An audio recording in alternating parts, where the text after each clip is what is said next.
Muy buenas, Cristina. Hola, muy buenas, Óscar. Bueno, cuéntanos, para quien no te conozca, ¿quién es Cristina Monleón?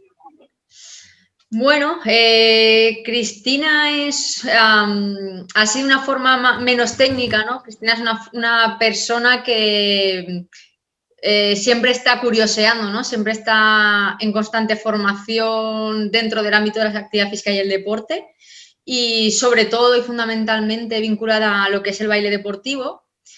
Cómo podemos aplicar todos nuestros conocimientos ahí. Es una persona que baila, es una persona que entrena, es una persona que entrena para ella y para otros, ¿no? Y a nivel un poquito más técnico, pues soy doctora en Ciencias de la Actividad Física y del Deporte, soy profesora en la Universidad Católica de Valencia.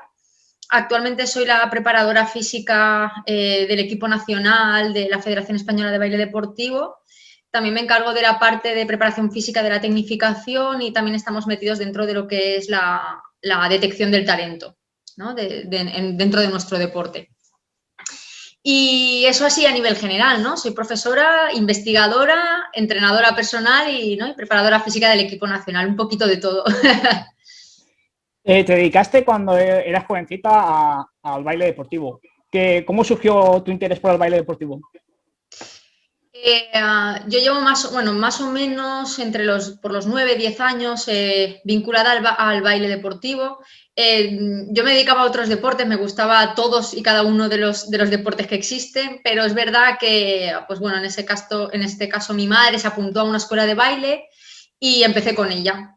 Empezamos en una escuela que era pues la única que existía, por así decirlo, en Valencia, donde estaban ahí muchos profesores y profesoras y empecé ahí, poquito a poquito, pues vas aprendiendo a bailar, de repente estás compitiendo y al final es como un enganche, ¿no? Siempre decimos que este deporte, una vez que entras, es muy complicado salir, ¿no? Porque causa como una adicción a querer más. Cuando te dedicas a nivel competitivo, siempre sacas cosas buenas y menos buenas. ¿Puedes compartir los aprendizajes que te llevaste de esta etapa de tu vida? El baile deportivo tiene una cosa buena y es que aprendes desde muy pequeñito a la educación o al respeto por el profesor, por el entrenador. Además, compartes al ser mixto, ¿no? Pues bailas cuando eres pequeño con un niño, aprendes también, ¿no? A llevar y a sobrellevar pues, los conflictos que van sucediendo. Empiezas a gestionar también pues, ¿no? los resultados y te llevan por el buen camino, pues empiezas, ¿no? A gestionar los éxitos, los fracasos. Tienes una vida pues mucho más ordenada en cuanto a estudias, vas a entrenar, luego el fin de semana compites, ¿no? Tiene la competición en sí, tiene muchas cosas buenas y más en baile deportivo. Y las cosas malas es que, o las que yo he vivido y con las que yo he podido hablar con otros compañeros y compañeras, es que con el paso del tiempo en este deporte, pues lo que decimos es que te acabas quemando, ¿no? Un poco, porque le dedicamos muchas horas al día, son muchos días y además es un deporte que siendo objetivo a nivel de puntuación no deja de tener un componente ahí un poco más abierto y es complicado estar muchos años ahí, ¿no? Es complejo. A veces para los papis puede ser difícil conciliar el baile deportivo con las actividades otras actividades del niño. Y escribisteis y tú fuiste coautora del libro Baile Deportivo, ¿qué debo saber como padre o madre? ¿Qué consejos darías a los padres que estén escuchando esto? A los padres les diría que el baile al final o el baile deportivo en este caso, y las especialidades dentro del baile deportivo, que en este caso yo hago latinos, estándar y 10 bailes, en este caso enseña muchas cosas buenas, ¿no? Enseña, como decía, educación, respeto, gestión, hábitos saludables, hábitos higiénicos, hábitos posturales. A nivel cognitivo trabaja mucho la memoria, a nivel físico la coordinación, ¿no? Entonces, tiene tantas cosas buenas físicas, psíquicas y que se sabe que va a tener una incidencia también en el rendimiento académico que es indudable, ¿no? Los beneficios que tiene nuestro deporte. Sí que es cierto que al final no deja de ser un deporte competitivo y como todo deporte en el que se compite, ¿no? Pues tenemos que intentar sobrellevar y llevar a nuestros hijos por el camino correcto, ¿no? Que es el de lo importante es participar, sobre todo cuando eres pequeño, y ya llegar al éxito, ¿no? El pasito a pasito, eso es importante. Y creo que para los padres eso es fundamental. Es fundamental también que sepan que los padres son eso, padres, ¿no? Y que el entrenador o la entrenadora es el responsable o la responsable final de la vida deportiva de esa gente, ¿no? Seas niño o seas mayor, da igual, ¿no? Y hay que confiar, ¿no? La confianza en el profesor, en el entrenador, tiene que ser 100%, ¿no? Tiene que ser completa. Entonces yo creo que esa confianza, es decir, te dejo a mi hijo, pues estoy confiando en ti y confío para todo, ¿no?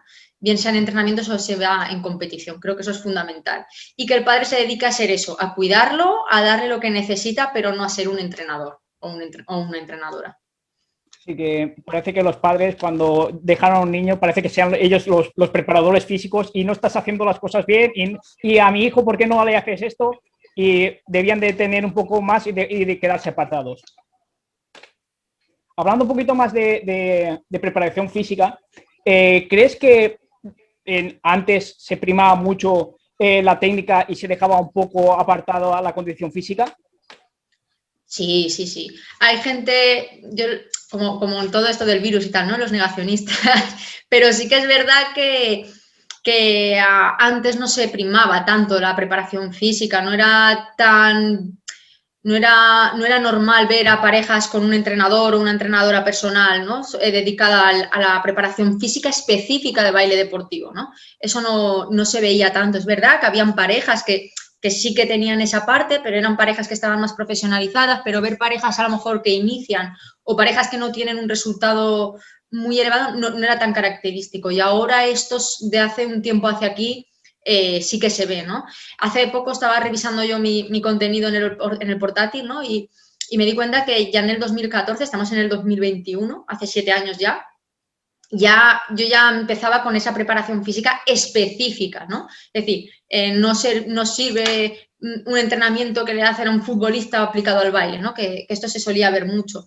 Entonces, nosotros ya empezábamos en el 2014 a llevar este seguimiento hacia el baile deportivo, ¿no? Y ahora sí que las parejas más top sí que llevan todas o casi todas a alguien que les lleva, ¿no?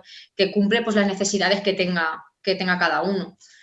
¿Vale? Pero ahora sí que se ve más, igual que se ve más que llevan nutricionistas, que tampoco se veía tanto, o se ve más que llevan psicólogos y psicólogas deportivas, que tampoco se veía, ¿no? Y en nuestro deporte es fundamental, porque a veces nosotros llamamos a profesionales cuando ya está el problema, ¿no? Esto es como, hago ejercicio cuando ya tengo un problema de salud. No, esto no funciona así. O sea, tengo que tener al preparador físico o a la preparadora física o a la psicóloga o el psicólogo antes de que aparezcan mis conflictos con la pareja de baile, mi conflicto con el entrenador, ¿no? Que me pueda trabajar un poco más esa parte competitiva, es decir, que no tenga estrés al competir o ansiedad o lo que sea, ¿no? Hay que prevenir, no curar, en ese sentido. Entonces, ahora sí que se empiezan a ver todo eso.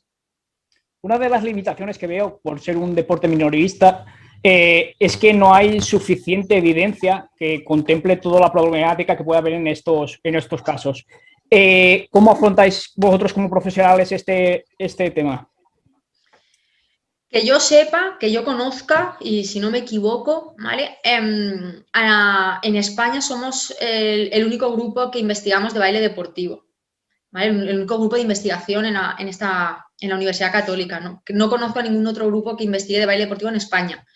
Sí que hay investigaciones concretas de psicología, pero no tanto a lo largo de los años, ¿no? Son estudios concretos y nosotros hemos continuado con tesis doctorales aplicadas al baile deportivo. Entonces, lo que intentamos es un poco ver qué necesidades tenemos como preparadores físicos y como ex bailarines o ex bailarinas, ver qué necesidades tenemos y hacer investigación para buscar pues esas estrategias, esas herramientas que nos faciliten luego el trabajo.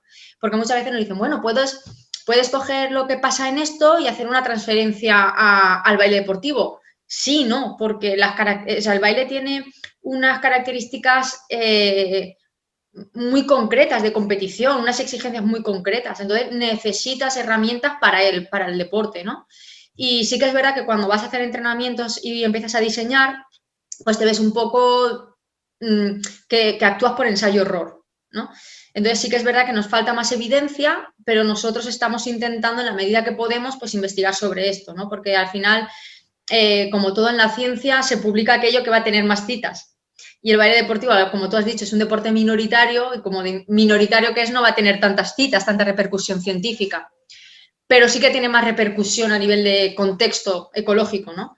Y eso a veces pues no prima tanto. Entonces, pues dentro de eso, en mis redes sociales intento llevar, ¿no?, la ciencia a la comunidad, ¿no? A los bailarines, entrenadores y demás.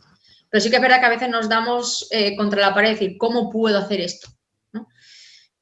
Y eso, actuamos por ensayo-error, pero sí que es verdad que ahora yo que llevo a gente top, ¿no?, dentro de la preparación física, la vivencia que yo he tenido como bailarina y que tengo ahora porque estoy volviendo a bailar, me permite conocer qué necesidades tienen de primera mano, ¿no? Y creo que eso también diferencia de un entrenador personal que no vive el deporte, ¿no? Porque no sabe realmente la exigencia física que tiene. A veces se piensa que el baile es una exigencia física así muy liviana y ya está, y no, y tiene un nivel de, estamos a intensidades submáximas, un nivel de fatiga muscular muy elevado, trabajamos con una tolerancia al dolor muy elevada, entonces, claro, eso se tiene que trabajar y si no lo has vivido, yo creo que es como que le falta, ¿no?, una pata a una mesa, ¿no? Todos los entrenadores podemos entrenar a todo el mundo, pero esa experiencia, esa vivencia, creo que te da un gradito más. Sí, totalmente. Al final, como tampoco hay evidencia, necesitas por lo menos de evidencia empírica, que tú, como lo has vivido, puedes extrapolarlo a otros atletas, aunque no sea siempre lo mismo, pero puedes extrapolarlo a otros atletas. Y has dicho que trabajas a nivel profesional con atletas de baile. ¿Qué grupo de profesionales hay ahora mismo detrás de este tipo de preparaciones?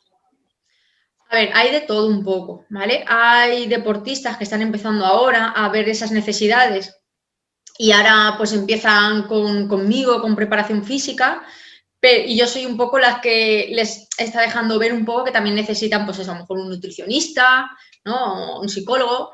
Siendo top no tienen esos dos otros profesionales, ¿no? Y hay otra gente, otras parejas, pues que sí que tienen no solo una preparadora física, un preparador físico, sea yo o sea otra persona, pero también tienen un plan nutricional, ¿no? Y creo que eso es fundamental.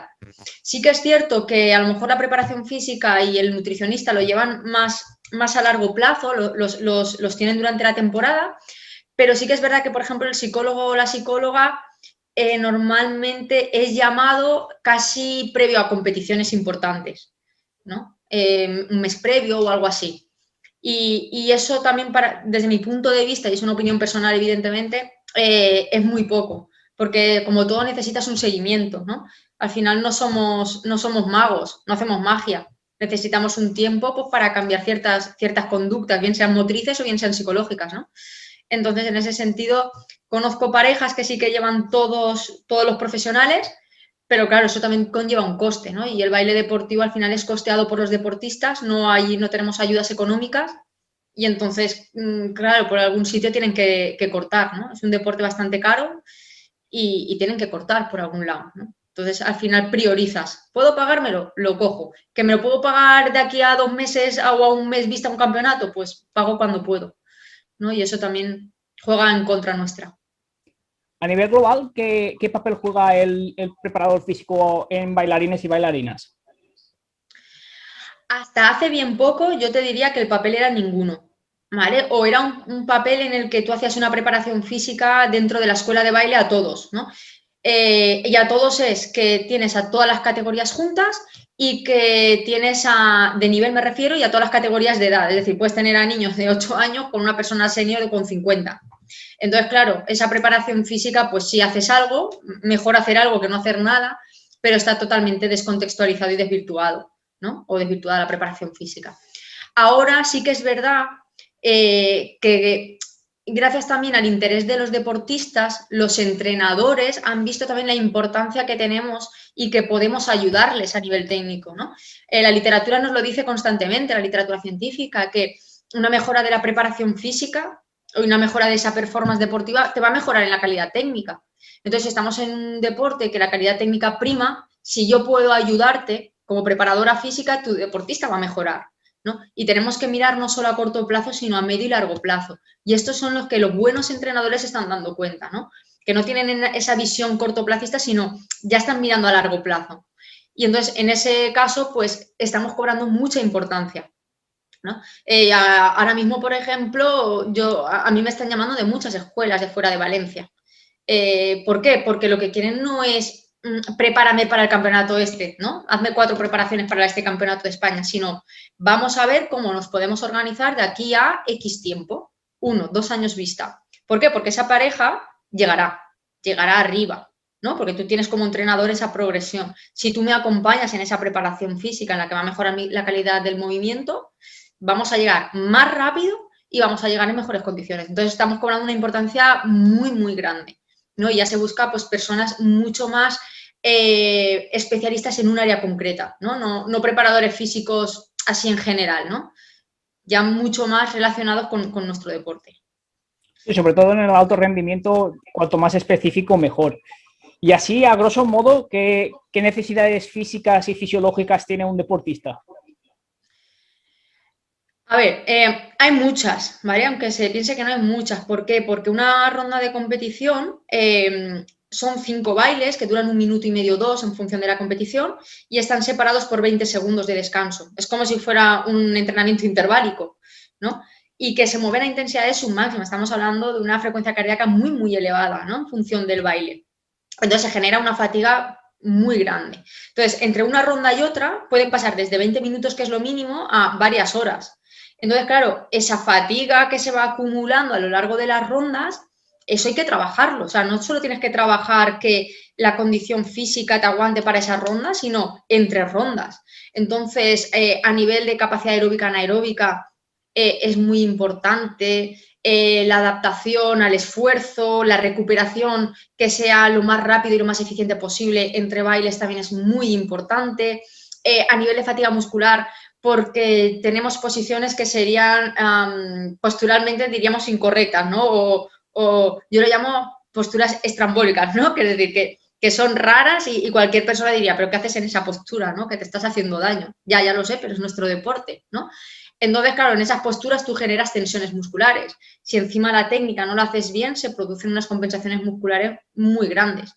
Entonces, a nivel muscular, a nivel de trabajo de fuerzas, de facilitación del movimiento, de transmisión de fuerzas, es súper importante el trabajo del pie, el core como eso, como un facilitador del movimiento. Tenemos tanto que trabajar que a veces no nos da la vida para trabajarlo todo, ¿no? Entonces, a veces ponemos en una balanza todo lo que tengo que trabajar para el rendimiento, todo lo que tengo que trabajar para prevenir lesiones a medio y largo plazo, ¿no? Y ver qué me interesa más priorizar, ¿no? Y en función del momento de la temporada, pues se priorizan unas cosas u otras, ¿no? Pero tenemos muchas cosas que trabajar, muchas. Entre estas cosas que hay que trabajar aparece el pie y en muchos deportes es un gran olvidado. ¿Qué deberíamos saber sobre el pie y cómo deberías de entrenarlo? El pie, hay una cosa que actualmente, y lo hablaba con compañeros, los preparadores físicos al final también vamos como por modas, ¿no?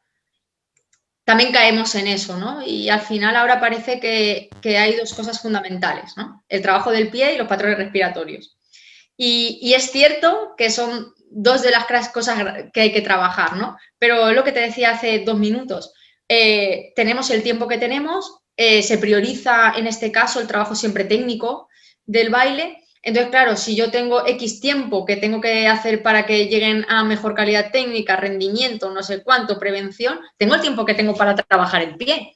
O sea, tengo que priorizar. Entonces, está muy bien trabajar ciertas cosas, pero a veces nos vamos a extremos, ¿no? Pie hay patrones respiratorios y lo demás. Ojo que hay muchas cosas que si no, no llego a rendir, ¿no? Y el pie es muy importante en nuestro caso porque trabajamos con zapatos de tacón y el tacón es elevado tanto en chicos como en chicas. A lo mejor en chicos puede estar en 3 centímetros, 4, pero ya es que no estás acostumbrado. Y en chicas, pues 6, 8, ¿vale?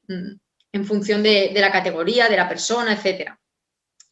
Además del uso del tacón que va a anteriorizar tu cuerpo, es verdad que encima hay una modalidad que es el estándar o una especialidad que encima el pie está más cerrado. Entonces, somos muy propensos y muy propensas a tener juanetes, a que el pie pierda esa movilidad, ese control motor. No solemos trabajar la musculatura intrínseca del pie, es decir, quitarnos los zapatos y trabajar el pie es como una odisea, porque no lo solemos trabajar. Entonces, en el momento en que empezamos a trabajar y vemos que se nos empieza, entiéndeme cuando diga, a deshinchar el pie, ¿no? Como me decía una chica que entrené, se me ha deshinchado el callo. Digo, claro, es que tenías los pies los deditos unos montados encima de otros, cada uno ha cogido su lugar, ¿no? Entonces, ese trabajo de coordinación, de control, de aducción de los dedos, etcétera, va a beneficiar evidentemente luego a la calidad técnica. ¿Por qué? Porque voy a tener un pie mucho más, ¿cómo diría? Más funcional, ¿no? Me va a permitir transferir mejor las fuerzas. Voy a tener un pie más fuerte, un pie más móvil, un pie más estable, ¿no? Y al final el pie es el que ejecuta el movimiento. Por lo tanto, todo eso me va a llevar a todo mi cuerpo, ¿no? Por Claro, lo tanto, es muy importante. al final los pies son la base de nuestro cuerpo y por ahí se tiene que transferir todo. Y en base a eso, ¿cuáles serían las lesiones más comunes que aparecen en el baile? Difieren un poco entre hombres y mujeres, ¿vale? En hombres, los aductores las lesiones inguinales es muy, muy característico. Muy característico. ¿Por qué? Porque tenemos acciones de frenada, trabajamos en diferentes planos, deslizamientos, frenadas, etcétera, giros. Y las lesiones a nivel de aductor son muy, muy característicos en hombres. Rodillas también. Es verdad que hay factores que no podemos cambiarlos, ¿no? Como son el uso de zapatos, el tipo de suelo, ¿no? Hay escuelas que tienen un suelo estupendo y no te hace tanto mal, pero normalmente las escuelas tienen un suelo normal, entonces todo el peso recae sobre los pies y las rodillas, ¿no? No tenemos un suelo que nos vaya a prevenir lesiones. Entonces la rodilla también es un aspecto muy concreto del dolor y el hombro. El hombro, sobre todo, creo que es el derecho, si no me equivoco, en hombres, ¿vale? Que es el que sujeta, el que coge a la mujer en esta parte, pues suele tener un pinzamiento a nivel de nervio y en algunos casos incluso son operados, ¿vale? Por esas posiciones isométricas mantenidas durante mucho tiempo, ¿no? Eso suele ser lo más característico en hombres. En mujeres, sobre todo dolor de espalda baja, cervicales, cuello, evidentemente, trapecio, o sea, a la espalda en la mujer es muy, muy, muy característico. Es lo más característico, más que un aductor. ¿Vale? Eso es lo más característico de lesiones. Sí, sobre todo los preparadores físicos tendrían que tener en cuenta esto, pues para trabajar o ponerle un uso ahí. No, entiendo que sería así. Sí, yo siempre lo digo, hay diferentes formas de entender el entrenamiento, ¿no? Hay entrenadores pues, que se fijan a lo mejor más en rendimiento, ¿no? Son pues eso, mucho más movimiento, mucho más ejercicios, mucho más explosivos y demás. Yo empiezo muy progresivo, ¿no?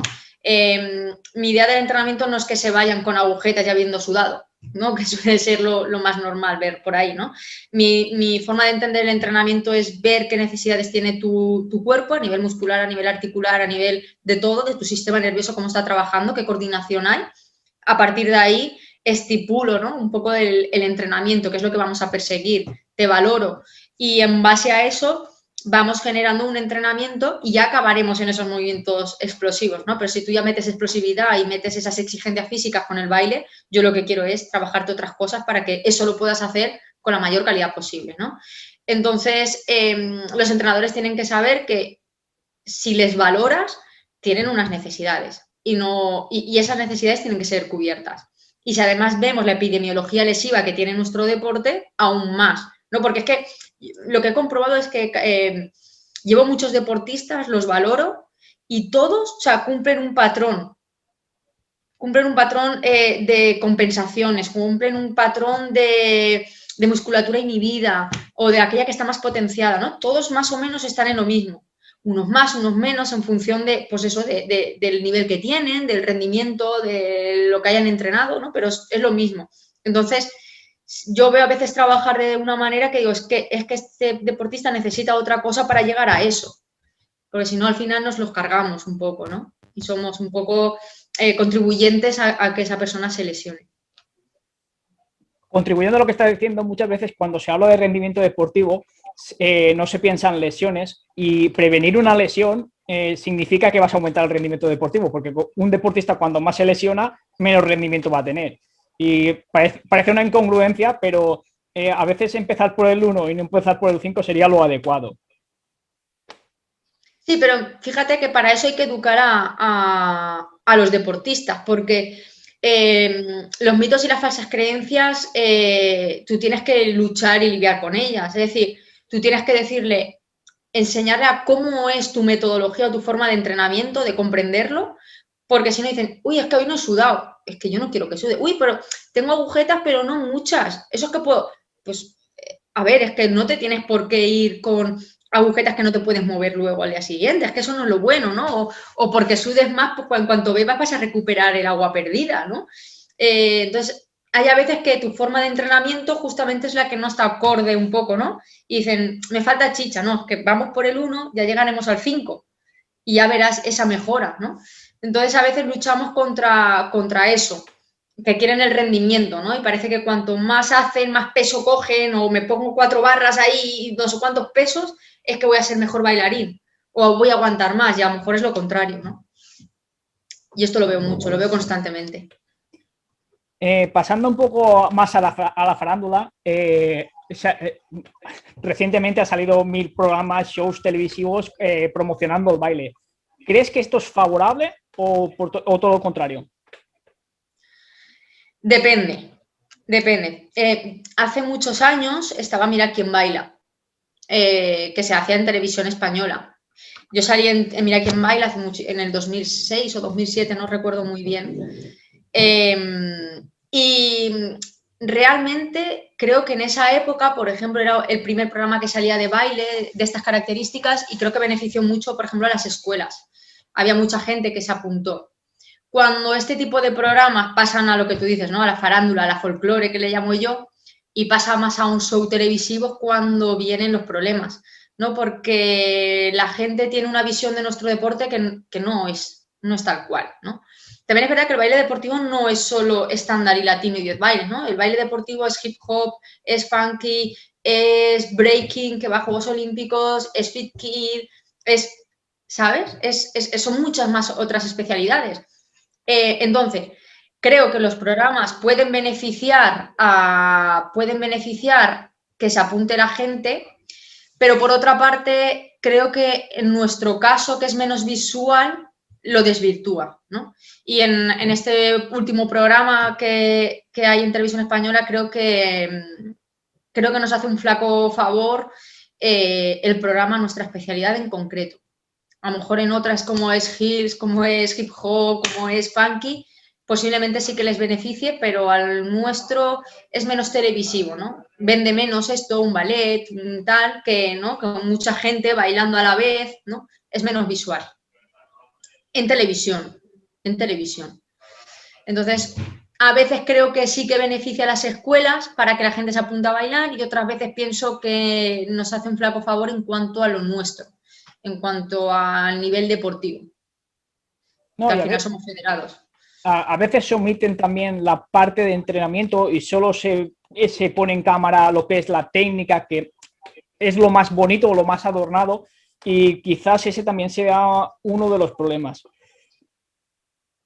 Sí, y que al final los programas estos, por ejemplo el último, pues buscan, a ver, al final es un show, y al final buscan el drama, y buscan esto, y quieren, pues con lo que tú decías, la farándula, el padre que llora porque su hijo no sé qué, o el otro que ha tenido un problema y lo ha superado con el baile. Entonces, es como un vídeo que puse, ¿no?, en Instagram, ¿no?, que al final se desvirtúa, ¿no?, porque ese problema hay que darle visibilidad y hay que comentarlo, pero la pareja de baile que no tiene un problema físico, ni cognitivo, ni de ningún tipo, pero no tiene vida social, no tiene vida familiar, porque está entrenando, porque está viajando, porque se está gastando 1000 euros de su bolsillo al mes para bailar, por poner un dinero, o yo que sé, que está intentándose sacar su carrera universitaria como puede, sin dormir, esa gente también es digna de, ¿no?, de comentar, ¿no? Y y esos casos se han pasado por encima dándole, pues a lo mejor importancia a otras cosas. Entonces, eso es lo que desvirtúa, ¿no? Que al final el baile es una terapia, sí, pero también es deportivo y esa gente también, ojo, está superándose, ¿no? Y a eso no se le da importancia. Entonces, estos programas, pues hay especialidades deportivas que sí, o sea, especialidades de danza que sí que le favorece, pero la nuestra especialmente no lo tengo claro. Volviendo No a te tu, sé. volviendo a tu papel como docente, ¿cómo ves la evolución de los CAF o de los educadores físicos? Pues con el paso de hoy justamente vengo de una clase y más o menos yo empecé a dar mi primera clase oficial más o menos en el 2012. Y es verdad que haciendo un poco de memoria, pues creo que nuestra carrera ha evolucionado para bien. Ha evolucionado, estaba muy centrada creo en la educación, las asignaturas muy vinculadas también a la educación y ahora pues nos vamos adaptando a las nuevas necesidades y al nuevo contexto, ¿no? que tenemos de vida. Vemos ya asignaturas mucho más vinculadas al entrenamiento, más vinculadas a la redactación que antes estaba olvidado. Yo no me acuerdo de estudiar nada vinculado a eso, ¿no? En mi carrera era casi todo educación, algo de entrenamiento, ¿no? Y creo que en ese caso hemos mejorado. ¿Que nos queda camino por recorrer? Sí. ¿Que siempre vamos a ir el mundo universitario un poco por detrás? También lo creo, porque al final, aunque la sociedad va cambiando, los contenidos van cambiando, van mejorando, por suerte, porque para eso está la ciencia, ¿no? Que nos ayuda, para cambiar un plan de estudios es muy complicado, ¿no? Entonces nosotros podemos actualizar contenidos en relación a las asignaturas que llevamos, pero siempre van a surgir cosas que nosotros no vamos a poder dar salida de ya para allá. Nos va a costar un poco de tiempo, ¿no? Esto es como los libros. Tú empiezas a escribir un libro y si tardas 2 años, pues son 2 años que han pasado ya de ciencia. Entonces, cuando tu libro sale, ya hay algo que ha mejorado lo que tienes, ¿no? Y eso es un poco así también. Entonces, creo que ha mejorado, creo que la gente sale mucho más preparada y creo que nos queda mucho también por recorrer, ¿no? Pero también es debido a las diferentes salidas profesionales que tenemos, ¿no? Pues profesor, entrenador, readaptador, gestor, ¿no? Entonces, claro, que una carrera de tantas salidas, pues necesitas muchas asignaturas y mucha formación complementaria para ser un buen profesional, ¿no? Después. Bueno, esto sería también parte del alumno que si quisiera especificarse en algo, porque bueno, la universidad es lo que es, tienes 4 años y después de estos 4 años tú no acabas sabiéndolo todo, debes de seguir formándote y si quieres especializarte. Y aquí rompo una vara con la universidad porque al final parece que ahora se desprecie todo lo que se da en la facultad y tampoco debería de ser así. Entonces, pues, si tú quieres especializarte en algo, como tú ahora mismo en el baile deportivo, pues sigues formándote en ello, o en la readaptación, sigues formándote en la readaptación. Creo que es un poco mi perspectiva de verlo.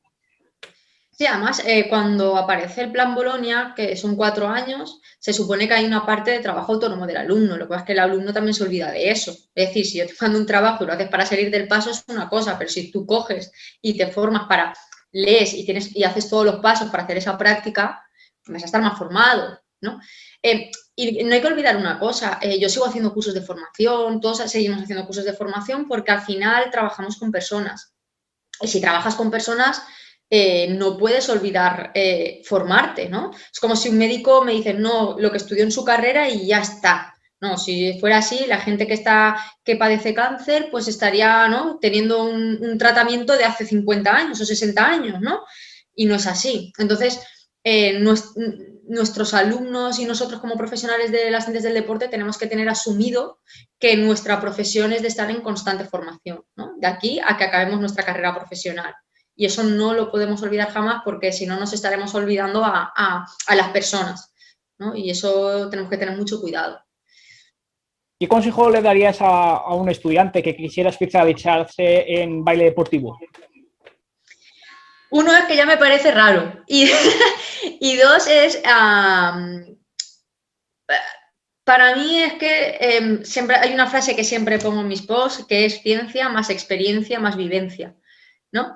Ciencia estudia, lee, comprende, analiza los aspectos generales de nuestro ámbito de las ciencias del deporte. experiencia, practica todo eso, ¿no? Contigo o con otras personas que se dejen, ¿no? Para ver el ensayo-error, porque tampoco tenemos tanta ciencia que nos ayude a decir esto se tiene que trabajar así. Y vivencia. Vivencia del baile, creo que es fundamental, porque veo muchos entrenadores, sí, no, si yo voy a ver entrenamientos, no, si yo voy a ver competiciones, ya, pero lo has vivido. ¿Has sentido el dolor que siente ese bailarino o esa bailarina? Sientes cuando te dice, por ejemplo, lo hablaba con una de las bailarinas que tengo, ¿no? Que cuando bailamos estándar hay un momento que a veces notas que de la tensión y de la fatiga que has generado isométrica del cuello se te cae, ¿no? Pierdes esa tonicidad y ya no la recuperas, o sea, ya no puedes continuar, ya tienes esa fatiga y ya no te cuesta mantenerla. Eso la gente no sabe lo que es. Yo te lo explico y dices, va, qué barbaridad.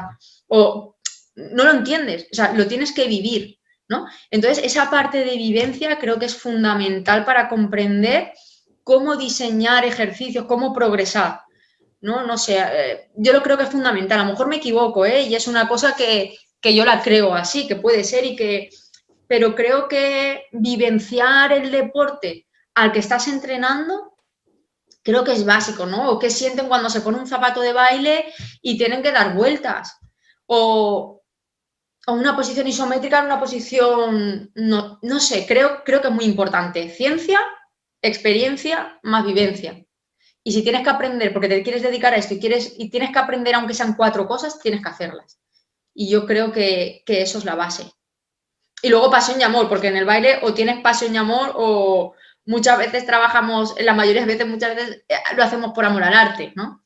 En miles de millones de ocasiones, porque nos gusta, porque hemos estado desde siempre, porque, ¿no? Y te metes en esa rueda y solo quieres ayudar, ¿no? Porque sabemos que los deportistas de este deporte se gastan mucho dinero y siempre quieres ayudarles, ¿no? Con lo que tú puedes. Entonces, pues nos metemos en una rueda de trabajar por amor al arte también. Creo que lo de la vivencia no es condición sine qua non, pero sí que ayuda muchísimo a tratar a la persona y a comprenderla, más que a tratarla, a comprenderla, porque a veces no se comprende lo que está viviendo y, como has dicho, lo de la cabeza, puede decir, eso es imposible. Entonces, no es condición sine qua non, pero sí que viene muy bien y puedes trasladar lo mejor lo que te está contando o comprender lo que te está contando el atleta. Sí, y a ver, es lo que te decía, que es una opinión personal, ¿no? Pero con el paso de los años, yo tengo 34, ya te digo que empecé con 9, en 2013-2014 empezamos con la preparación física, con otro compañero que no era de baile, y lo que he visto también alrededor es que al final lo que te trasladan los deportistas que han tenido otros preparadores físicos es que no entienden lo que yo les digo, ¿no? No comprenden cuando yo les digo la exigencia física o no comprenden estos dolores y al final buscan esa especificidad, si no, ¿para qué yo voy a Manresa? ¿No? Que me llamen, o ¿para qué yo me llaman de Extremadura? ¿O para qué me llaman de...? ¿Entiendes? Porque al final buscan eso un poco, ¿no? Que les comprendan y que les entiendan en ese recorrido. Y no es que seas mejor preparador, porque conozco, entre ellos nuestro amigo, ¿no? Pero hay miles de millones de entrenadores con muchos más conocimientos que yo, muchísimos más, y que saben transmitir mejor. Pero creo que el pasar por el deporte, creo que es básico. Creo que es como si a mí me ponen ahora a entrenar a fútbol. A ver, lo haré bien, sí, pero yo no he estado metida en la táctica del fútbol, ¿entiendes? Lo he jugado, sí, pero no lo mismo. O en el tenis, o en el bádminton. ¿Lo podré hacer? Sí, pero no lo mismo. No va a ser nunca jamás. Porque no he sentido esa presión de competir, no sé, esos nervios, esa tensión que te paraliza cuando vas a salir a la competición, ¿qué puedo hacer? ¿Qué puedo hacer para calentar cuando han pasado ya 2-3 horas y me siento frío y me siento así que ya estoy engarrotado? Esas sensaciones, o una persona que no la ha vivenciado no sabe lo que es. ¿Se puede basar en la ciencia? Sí, pero no tiene la vivencia. No lo va a sentir igual. Pero es mi opinión, ¿eh? Sí, no, que eso... para gustos colores. Claro, por eso te digo que... Y así, a nivel de, para nuestros escuchas, a nivel global, ¿qué consejos le darías para mejorar la salud? A la gente de población normal, ¿no? Población general, sí. Población general. La población general es que el problema es que la población general lo que quiere es perder peso. Y más con el confinamiento. Y al final, siempre digo lo mismo, ¿no? Mejor moverse que no moverse. Ahora, si te tienes que mover y puedes decidir, pues intentan a medida de lo posible pues hacer trabajo de fuerza, ¿no? Y si te puedes buscar un profesional, mejor, ¿no? Que ir por tu cuenta porque al final lo que inviertas ahora en salud te lo evitarás después, ¿no? Mejor invertir en prevención que prevenir en tratamiento, ¿no? Y mejor prevenir en prevención con ejercicio físico, que encima tiene muchos beneficios, que no invertir, ¿no? En tratamiento con pastillas, ¿no? Farmacológico. Entonces, yo les diría que se moviesen, que realizaran ejercicio físico, fundamentalmente de fuerza, y que hicieran un complemento pues, más aeróbico o de la índole que sea, ¿no? Porque puede ser de que les guste hacer zumba o yo que sé, o spinning o lo que sea, pues bien, pero complementalo con trabajo de fuerza. Creo que ha quedado bastante completo todo. ¿Te gustaría añadir alguna cosita más en cuanto al baile deportivo?